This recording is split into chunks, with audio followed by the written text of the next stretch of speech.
government is not only renting hotel spaces, they're actually going to buy hotels at the taxpayers' dime.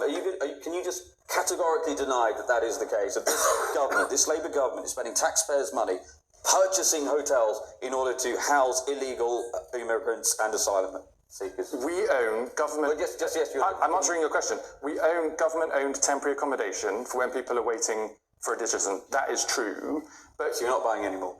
Well, we've had to buy some to get out of hotels, but it's temporary accommodation. It's cheaper to do it that way. But look, when you say that this means that the government is prioritising foreigners over the British people, you have to explain what you mean by that. Okay, let me explain what I mean. True. I spent many weeks in the constituents of Runcorn and Helsby. Runcorn is a very deprived area. And do you know the issue that exercised people so much and why you lost that seat with the massive swing to Sarah Pochin? The reason is primarily because of HMOs, houses of multiple occupancy. So not the actual hotels. In an unholy alliance of Serco and Yvette Cooper, the Labour Home Secretary, illegal migrants are being deposited into communities where there's no say for the local people about it, people from alien cultures.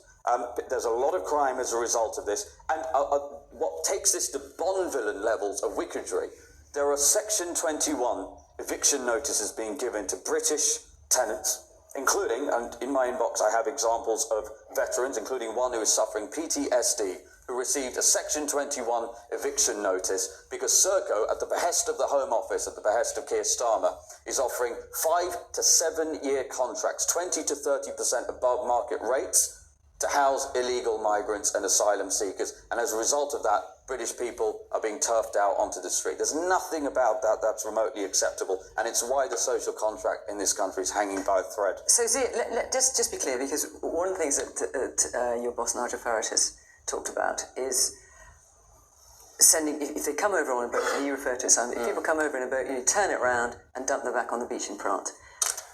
Practically impossible. How would that happen? How would you persuade the French government to accept that? Well, number one, you might ask them what they're doing with the £400 million of British No, I'm asking you a different question. How would you persuade the French government to accept that?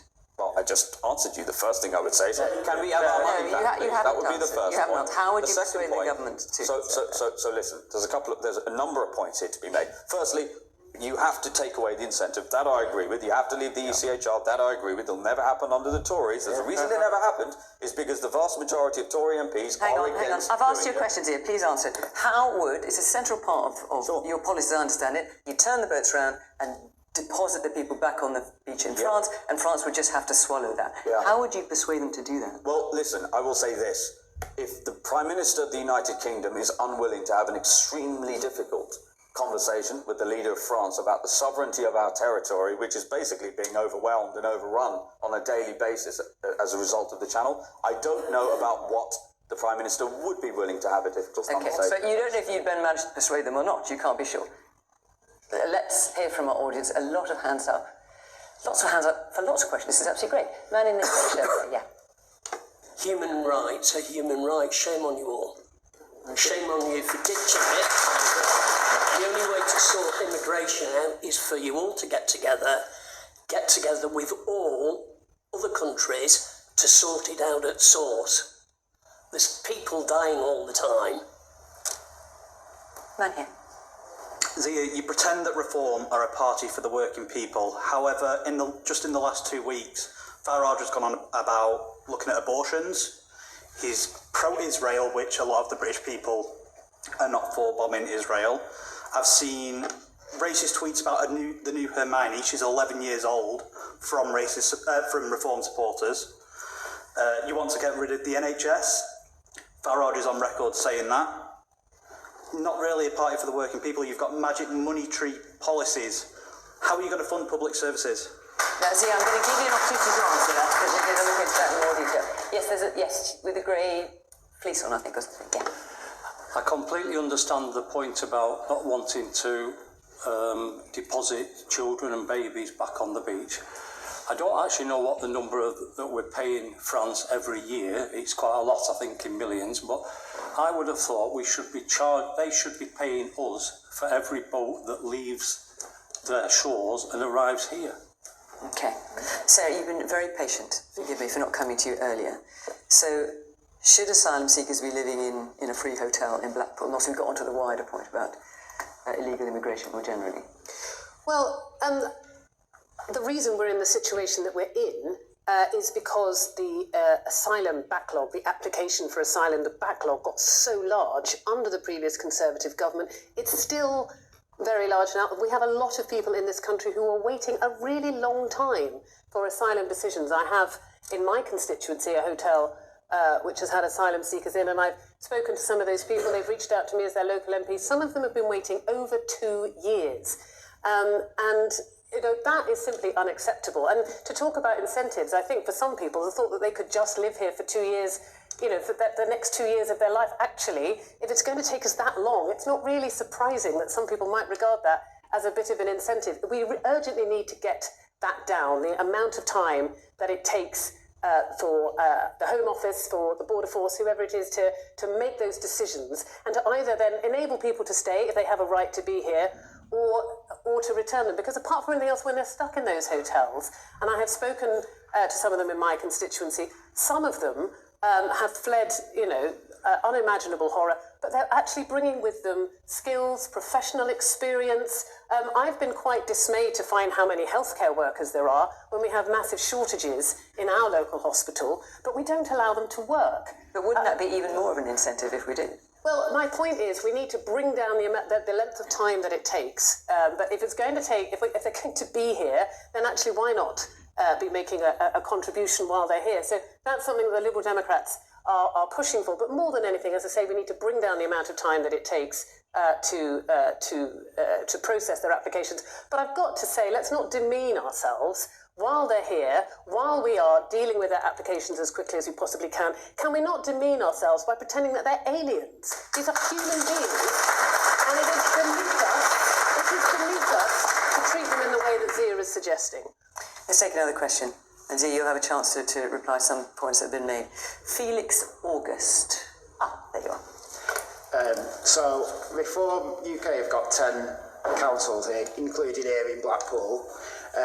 But fast forward 4 years, are they going to be in Downing Street, or are they going to be in a comedy act down the road in Blackpool? Zia. Well, there's a lot of ad hominem attacks to respond to there. So firstly, the notion that Nigel Farage is on the record as saying that we'd scrap the NHS, simply not true. The NHS is very close to my heart. My parents have given between them over 50 years of service to the NHS. My mother is a nurse, my father is a paediatrician. My mum is over 70, she still works full-time as a nurse. And going back to the great... But hang on a second. Nigel Farage has said that the NHS funding model, I mean, he said this last year, the NHS funding model isn't working anymore. We need to fundamentally rethink the way we fund it. Let's look at the lessons of the French healthcare system. He only said this last year, and obviously the French healthcare system is a combination of insurance-based healthcare paid by employers, some private healthcare, and then some funded by the government. At no point has Nigel ever said we'd scrap the NHS. He's been very clear we will keep the NHS free at the point of use. But let's also be really clear. The NHS isn't working for people. Over the last 2 decades, the cost, the amount of money every person in this country is paying into the NHS has increased by 50%. And in that time, elective waiting lists have increased by 70%. So when he says let's change the way we fund and organise the NHS, what does he mean? 19,000 people waited more than 3 days in accident and emergency in 2023. That is a third world statistic. The NHS currently, sadly, as much as I love it, my parents have dedicated their lives to it. It's very close to my heart, but it is not working. And the notion that we can just keep throwing money at it, as I pointed out, we have to make some fundamental changes and ask some real questions about why so many people in this country are petrified of getting ill. And then I want to just also respond to the point about, are we a party for working people? We are the only party who are saying the first tax cut Nigel Farage will make as Prime Minister with our MPs is to raise the threshold at which point income tax is payable to £20,000 a year so that people like nurses... How will you replace Well, let me give you some examples. The $5 billion a year currently spent on asylum hotels, the £12 billion a year that you will find. With respect, please, sir. With respect, please, sir. Please let me answer the question. But you haven't £12 billion, answered mine. sir. I'm asking you. I'm answering the question. Please show me the respect to let me do so. £12 billion a year that you will find directly inside government budgets as a result of the net zero madness that is taking our energy costs to the highest levels in the world, and the £15 billion in foreign aid. How can you look Welsh people in the eyes and say it's okay for Welsh 15-year-olds' educational attainment in English, mathematics and science to be below the OECD average while we're sending foreign aid, meaningful foreign aid, to countries like Turkey and Vietnam that score higher than them? There's nothing about it that's remotely acceptable. And I keep going back to this point. Reform, the decisions that we will make will be in favour of citizens of the United Kingdom. We make no apology for that. So, look, it's the first time we've had you on since you quit Reform last week. You quit saying trying to get Reform elected government was not a good use of your time. Now it is. What's changed? Still the same party. I'm on the record being very clear. I regret that tweet, and I basically worked 11 months, Fiona, without a day off. I'm very proud of what we achieved. In the 48 hours after I sent that intemperate tweet, which I regret, I was inundated with messages, very heartfelt and quite emotional messages actually, from people who told me how important reform was to them. And frankly, and I'm paraphrasing almost all the messages, whether people agree or not, that people see, millions of people in this country see reform as really the last hope to turn this country around. I'm extraordinarily grateful and proud, and I feel very blessed to be back to try to do that and help turn around the country I love. But when you talk about the messages of support, I mean, obviously your boss Nigel Farage, to whom you are close, I assume, was talking about the fact that you decided to leave. And one of the things he mentioned might be a reason, and these are his words, not mine, that interpersonal skills are not top of your list of personal attributes. What did you make of that? Well, look, I think I'm a very results-oriented person. I care deeply about the mission. I worked as a volunteer. I sold my company in 2023. I didn't come for money. I think the United Kingdom is one of the few countries in the world where my story is even possible. I'm extremely passionate about this mission. I've dedicated pretty much my life to it since last summer. So I make no apologies for the fact that we've been a very results-oriented organisation. And as a result of that, we've gone from 14% in the general election last summer to polling at north of 30%. We've opened 400 branches. And, of course, we took control of 10 councils. And I think May the 1st, Fiona, will go down as the most historic set of local election results in this country's history. So very proud of what we've achieved. Right, so